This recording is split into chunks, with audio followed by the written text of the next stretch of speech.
네, 안녕하세요. 저는 고려대학교 산업경영공학과 석사과정 조교현입니다. 제가 오늘 발표할 강의는 스탠포드 CS224엔 9강 퀘스천 앤서링 관련된 거를 발표하도록 하겠습니다. 네, 9강에서는 NLP 태스크 중에서 요즘 매우 핫한 주제인 퀘스천 앤서링 문제를 소개하고 몇 개의 모델들을 소개해 주었습니다.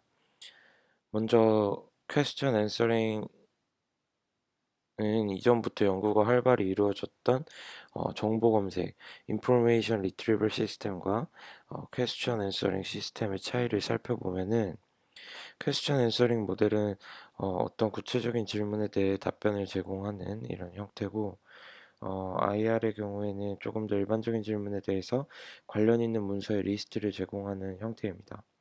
아래의 그림을 보면은 좌측의 경우 QA 시스템에 해당하고 우측의 경우가 IR 시스템에 해당하는 경우입니다. 최근에는 스마트폰, 인공지능 스피커 기반으로 정보를 취득하는 경우가 많기 때문에 즉각적인 답변이 나오도록 하는 QA 모델의 중요성이 매우 커지고 있는 상태입니다. 이런 QA 모델은 크게 두 개의 파트로 구성이 되는데요.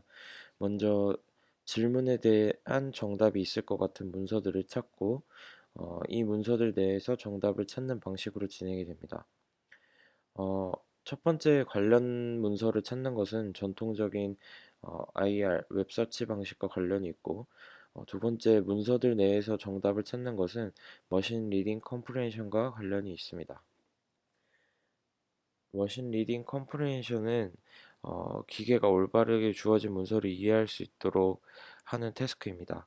기계가 얼마나 제대로 문서를 이해했는지 이제 확인을 하기 위해서는 어떤 패스지와 퀘스천이 주어졌을 때 올바르게 정답을 출력하는지 못하는지를 확인하는 것을 통해서 기계의 리딩 어빌리티를 측정할 수 있습니다. 어, 예를 들어서 아래와 같은 패스지가 주어지고 첫 번째 질문인 트와이스의 소속사가 어디야? 라는 질문을 했을 때 답변 1과 같이 정확한 대답을 했다면 제대로 이 문장을 이해하고 있다고 볼 수 있습니다. 하지만 만약 질문 2와 같이 트와이스의 멤버는 몇 명이야? 라고 물어봤을 때 실제 정답은 9명인데 5명이라고 만약에 대답을 했다면 아직까지 제대로 이 패세지를 이해하지 못하고 있다고 어, 판단할 수 있겠습니다.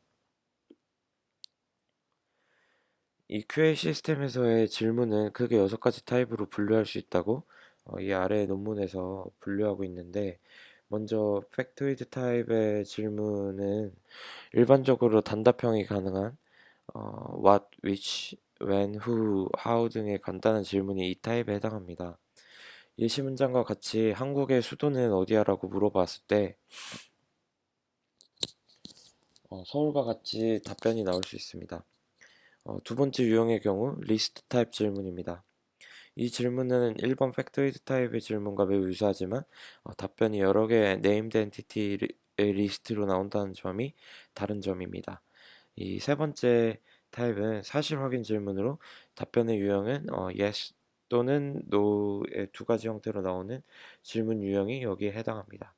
이 네 번째의 경우 casual question은 질문하는 사람이 어떤 객체나 이벤트에 대해서 이유나 설명 등을 알고 싶을 때 하는 질문 유형이라고 아래 논문에서 언급하고 있습니다. 예를 들어 왜 그가 지각을 했냐라는 질문에서 대답으로 교통체증 때문이야라는 이유를 답변으로 받는 것과 같은 형태가 이 유형에 해당합니다. 어, 5번, 6번의 경우 인간에게 물어봐도 정확한 답변이 나오지 않을 수 있는 경우인데, 굳이 분류를 하자면 5번 hypothetical question은 주로 what would happen if와 같은 형태로 시작하는 질문을 말하며, 6번 유형인 complex question은 해당 질문에 답변을 하기 위해서 여러 문서들을 종합적으로 읽고 이해해서 답변해야 하는 경우를 어, 의미한다고 합니다. 주로 현재 퀘스천 애서링 분야에서 풀고 있는 문제는 1번에서 4번 질문 유형에 해당하는 문제입니다.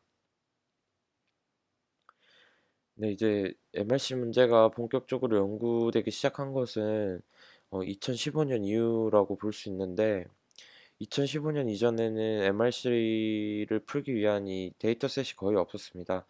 그리고 데이터 양도 매우 적었고, 이제 비로소 2015년 이후에 스쿼드나 MS 마르코 같은 대량의 데이터셋들이 공개가 되면서 매우 급격히 발전하고 있는 분야라고 할 수 있겠습니다.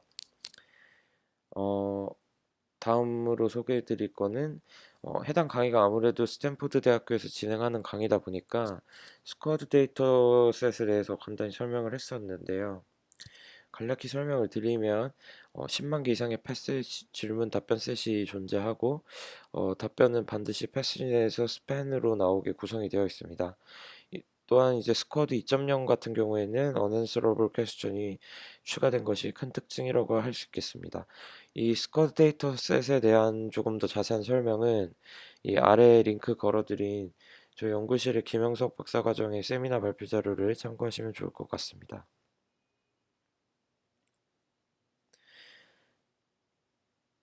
네, 이 방금 소개드린 스쿼드 데이터셋이 이제 1.1 버전 그리고 2.0 버전 이렇게 두 가지가 있는데 이 두 데이터셋 모두 휴먼 퍼포먼스를 이미 뛰어넘었고 한동안 버트가 상위권을 차지하고 있다가 현재는 이제 엑셀넷 기반의 모델들이 상위권을 차지하고 있습니다. 그럼 이렇게 휴먼 퍼포먼스를 넘어서는 모델이 나왔다고 해가지고 인공지능이 사람보다 더 독해를 잘하는 것이냐라고 생각을 해볼 수 있는데 스쿼드 문제를 잘 푼다고 해서 독해를 더 잘한다고 말하기는 어려울 것 같습니다. 스쿼드 데이터셋은 몇 가지 한계가 근본적으로 있는데요. 먼저 답변의 형태가 스팸 베이스드로 패스지 내에서 찾는 형태이기 때문에 yes, no 문제나 카운팅 문제 그리고 또 임플리시트한 이유에 대한 답변이 없습니다. 또한 패스지 내에서만 정답을 찾도록 질문이 구성되어 있기 때문에 여러 문서들을 비교하여 여러 정답 후보군 중 진짜 정답을 찾는 등의 행위가 필요가 없게 되고 또 실제 마주하게 될 질문 답변보다 매우 잘 정립된 문법 구조를 가지고 있다는 점도 한계점으로 볼 수 있겠습니다. 또한 뭐 동일 지시어를 찾는 문제를 제외하고는 멀티 팩트 문제나 문장 추론 문제가 거의 없다는 한계점도 있습니다. 그럼에도 불구하고 이 스쿼트 데이터셋은 잘 타겟팅된 또 잘 구축된 클린한 데이터셋이라고 강의에서 밝히고 있고 현재 가장 많이 사용되고 있고 경쟁하고 있는 데이터셋입니다. 그리고 이제 실제 시스템을 개발하기 위해서 유용한 스타팅 포인트로도 사용될 수 있겠습니다. 네, 이제 지금부터는 대표적인 퀘스천 앤서링 모델 몇 개를 살펴보도록 하겠습니다. 먼저 처음 살펴볼 모델은 스탠포드 어텐티브 리더 모델이고 2016년에 나온 모델입니다. 이 모델은 크게 세 개의 파트로 구성이 되어 있고요. 먼저 살펴볼 부분은 퀘스천 인코딩 부분입니다.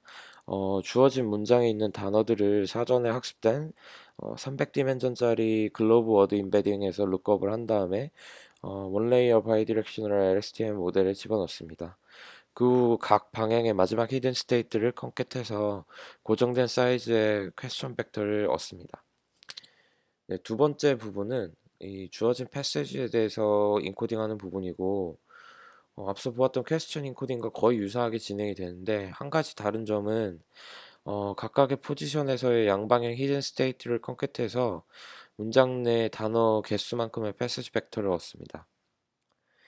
이제 세 번째 부분은 앞서 얻은 한 개의 퀘스천 벡터와 i 개의 패시지 벡터들에 대해서 멀티플리케이티브 어텐션을 적용한 후 소프트맥스로 취한 값인 알파 i와 패시지 벡터 pi를 곱한 뒤 전부 더하게 되면 아웃풋 벡터인 이 os가 나오게 되고 이를 다시 한번 리니어 트랜스폼을 시켜준 값이 스타트 토큰에 대해서 예측을 수행합니다.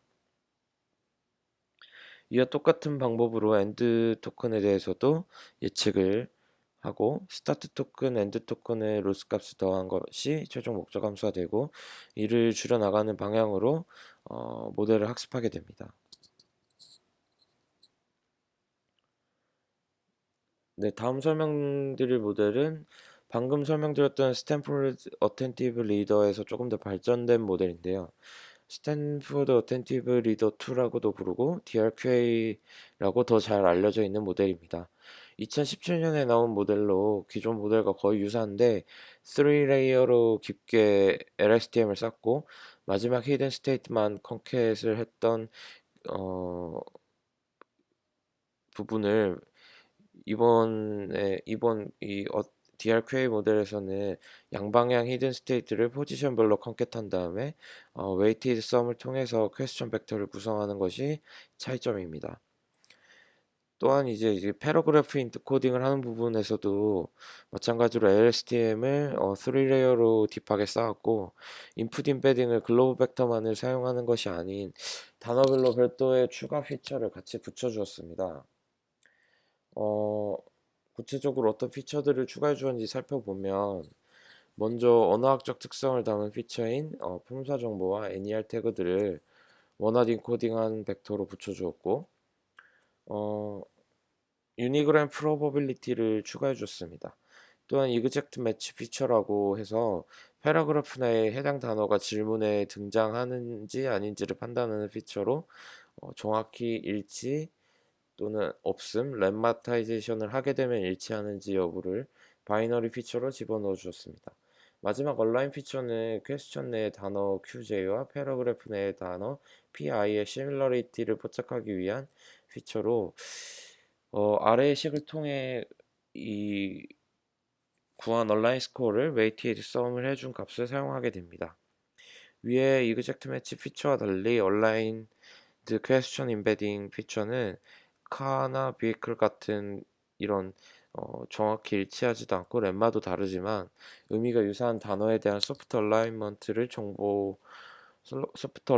정보를 추가해 줄 수 있다고 합니다. 이후 과정은 앞서 설명드린 스탠포드 어텐티브 리더 1과 동일합니다. 네, 방금 설명드린 이 DRQA 모델은 가장 베이직한 모델인 스탠포드 어텐티브 리더 1을 살짝 변형한 모델인데 제가 지금 이후부터 설명드릴 바이데프 모델과 같이 복잡한 구조를 쓰지 않고도 더 성능이 높았다고 강의에서 주장하고 있습니다. 이제 세 번째로 설명드릴 모델은 현재 네이버 클로버에 계시는 서민준 박사님의 바이디렉셔널 어텐션 플로우라는 모델입니다. 이 모델의 특징은 퀘스천에서 패러그래프로 한 방향으로만 진행되던 스탠포드 어텐티브 리더와 달리 어텐션이 퀘스천에서 패러그래프로 또 패러그래프에서 퀘스천으로 양방향으로 적용된다는 점이 가장 주목할 만한 점입니다. 지금부터 한 부분씩 뜯어보면서 살펴보도록 하겠습니다. 첫 번째 부분은 이제 워드 인베딩 레이어와 캐릭터 레벨 인베딩 부분입니다. 워드 인베딩은 이제 글로벌 벡터를 그대로 가져와서 사용을 했고 캐릭터 레벨 인베딩은 별도로 캐릭터 레벨 CNN을 통해서 고정된 크기로 나타내고 워드 벡터와 캐릭터 벡터를 컨캣하게 됩니다. 이 컨캣한 벡터를 LSTM에 넣기 이전에 투레이어 하이웨이 네트워크를 거친 후에 넣도록 구성했다고 합니다. 투레이어 하이웨이 네트워크를 거쳐서 나온 벡터를 바이디렉셔널 LSTM을 거쳐 양방향 히든 스테이트를 컨캣하게 되면은 어텐션 레이어에 집어넣기 위한 준비가 모두 끝이 나게 됩니다. 네, 다음으로 살펴볼 부분은 이 모델의 가장 핵심이 되는 파트인 어텐션 플로우 레이어입니다. 바이데프 모델은 양방향 어텐션을 가능하게 하기 위해서 쉐어드 매트릭스 S를 사용합니다. 쉐어드 매트릭스의 엘리멘트 값은 알파라는 펑션을 거쳐서 나오게 되는데요.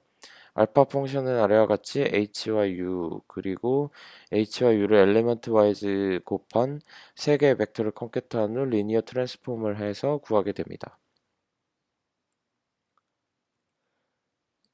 네, 이렇게 만들어진 쉐어드 매트릭스를 통해 먼저 컨텍스트 투 쿼리 어텐션이 어떻게 진행되는지 살펴보도록 하겠습니다. 컨텍스트 투 쿼리는 질문에 있는 단어들 중에 어떤 단어가 컨텍스트 내에 있는 각각의 단어들 중 어느 단어와 관련이 있는지 알아보기 위한 부분입니다. 조금 더 직관적으로 이해를 하기 위해서 그림을 그려서 표현을 해보았는데요. 먼저 이 t by j 사이즈의 shared 매트릭스에서 이 t번째 행에 대해서 소프트맥스를 취한 것이 at가 되겠습니다. 네, 이 at가 되고 이 at에서 j번째 엘리멘트 값이 atj가 되게 되고, 이 값을 퀘스천에 대한 by lstm 아웃풋 중 t번째 벡터인 ut와 엘리멘트 ut와 웨이티드 썸을 한 값이 u tilde t가 되게 되고요. 이것을 S의 모든 행에 대해서 적용을 하게 되면은, 이렇게 적용을 하게 되면은 총 t번 수행이 되고 최종적으로 u tilde 매트릭스가 완성되게 됩니다. 다음으로는 이 쿼리 투 컨텍스트 어텐션이 어떻게 진행되는지 살펴보도록 하겠습니다. 쿼리 투 컨텍스트는 컨텍스트 내의 단어들 중 어떤 단어가 질문에 있는 단어 중 하나와 가장 가까운 유사도를 가지는지를 알아보기 위한 부분입니다. 쿼리 투 컨텍스트는 컨텍스트 쿼리에서와 같이 shared 매트리스에서부터 시작을 하는데, 다른 점은 이 행별로 맥스값만을 가져와서 벡터를 별도로 구성을 하고, 이에 대해서 소프트맥스를 취하고 이 t by 1짜리 벡터 b를 구하게 됩니다. 여기서 t번째 엘리멘트 값은 bt라고 하고, 컨텍스트에 대해서 바이디렉셔널 LSTM 아웃풋 중 t번째 벡터인 ht와 웨이티드 썸을 하게 되면은 스몰 h tilde를 구할 수가 있고요. 이를 이 t번 수행을 하게 되면은 최종적으로 large h tilde 매트릭스를 구할 수 있게 됩니다. 이런 방식으로 구한 u tilde, h tilde, h와 함께 베타라는 펑션에 집어넣은 결과물이 g가 되게 되겠습니다. 앞서 보았던 알파 펑션과 달리 별도로 웨이트 매트릭스를 붙여주지 않고 단순히 아래와 같이 컨캣한 것만으로도 좋은 결과가 나왔다고 합니다. 네, 이렇게 구한 G를 모델링 레이어에서 투레이어 바이디렉셔널 LSTM을 거쳐서 M을 뽑게 되고, 이 M과 G를 컨캣해서 다시 한번 리니어 트랜스폼을 한 뒤 소프트맥스한 값을 통해서 스타트 토큰의 확률을 예측하게 되고, 엔드 토큰을 예측하기 위해서는 M을 다시 한번 LSTM 레이어를 거친 후 그 결과물에 대해서 앞서 스타트 토큰 예측과 마찬가지로 리니어 트랜스폼 플러스 소프트맥스를 진행해서 엔드 토큰의 확률을 예측하게 됩니다. 최종적으로 P1과 P2의 sum of negative log probability의 에버리지를 최소화하도록 최적화를 진행하는 방식으로 모델 학습이 이루어지게 됩니다. 네, 이 바이데프 이후에도 다이내믹 코어 어텐션 네트워크나 퓨전넷, 구글의 QA넷 등과 같이 더 복잡한 모델들도 많이 나왔고, 엘모나 트랜스포머 버트, 엑셀넷에 이르기까지 이 퀘스천 앤서링 모델은 점점 더 발전하고 있습니다. 엘모나 뭐 트랜스포머 버트 같은 경우에는 이후 진행되는 세미나에서 다뤄질 예정입니다. 네, 지금까지 발표 들어주셔서 감사합니다.